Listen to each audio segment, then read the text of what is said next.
keep that confusion out of our defense. So I think there are some growing pains with it. It's a completely different style than last year, but I do believe that as the season goes on, we will be more adjusted to it. And as you can see, we're taking away three-pointers at a really good rate right now, and so I'm hoping that can continue as we go on in the Big Ten season.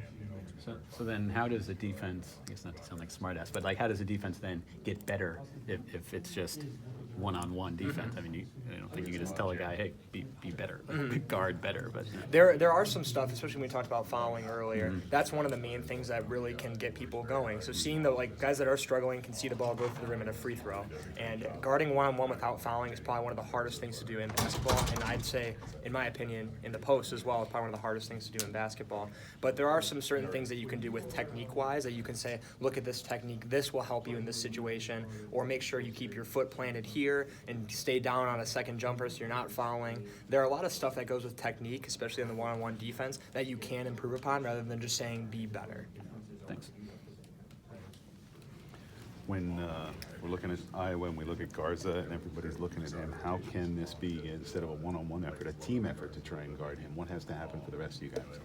I think there needs a lot more of an emphasis on guarding one guy as a team, like you said. So Garza presents a big challenge for us, but there's a lot more than just the one-on-one defense we talked about. There's a lot of emphasis on putting pressure on the ball handlers when they're trying to pass it into him, making it hard to get the ball in the first place, and also when he has the ball, giving a little bit more emphasis on making him think about dribbling or picking the ball up, getting him out of his rhythm a little bit. Because in a lot of games that we've seen, he gets really deep position in the post and can score an easy layup.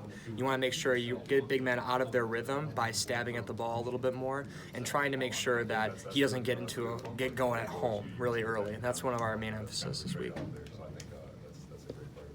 CJ, how difficult is it to simulate what Garza can do in practice? It is really difficult. I mean, obviously and I said this earlier, I looked it up yesterday, he's the 6th leading scorer in the country. So, and he does a really good job of getting positioning in practice, and he works on it all the time, and he gets it in games. He seals men up and gets an easy layup. So that's one of the most difficult things to do. He's got a really good court awareness. But again, one of the things that we do as a scout team is we try to look into players individually, look at their tendencies, because we obviously can't imitate 23 points per game.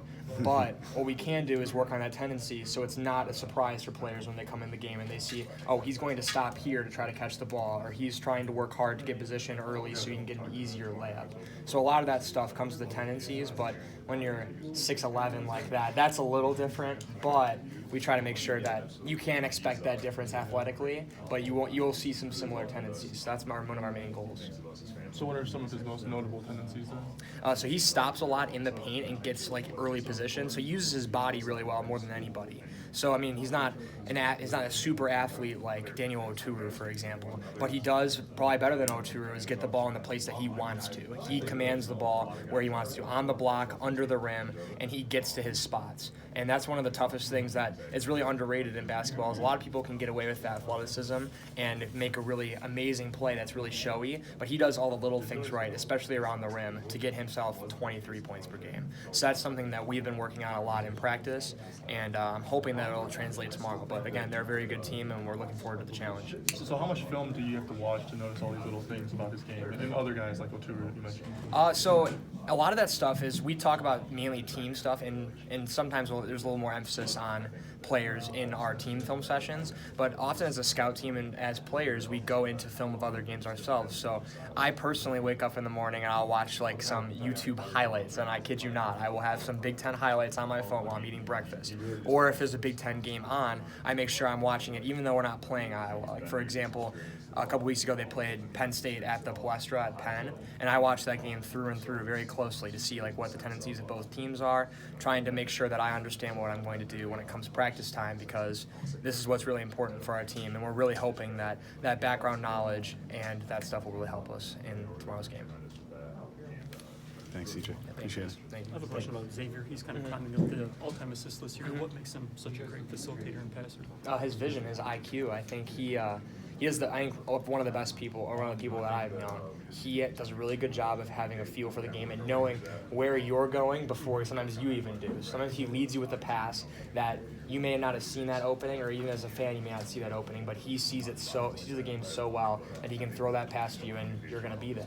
So I think his feel for the game, his understanding of his teammates, has allowed him to climb up that list as quickly as possible. I mean, what's he at now career-wise? Do you have a I think number? he's 3 away from moving into second. I think he's 5.73. That's amazing, and that's just again speaks to his feel for the game and his understanding of his teammates. I mean, we've had some really good players, at least in the 3 years I've been here, that he's played with. I mean, you got Muhammad Ali, you got Mo Wagner, and now you got John Teskey, Franz Wagner, Eli Brooks, Brandon Johns, Isaiah Livers. I mean, there's a really good list of players, and I even mentioned last year's team.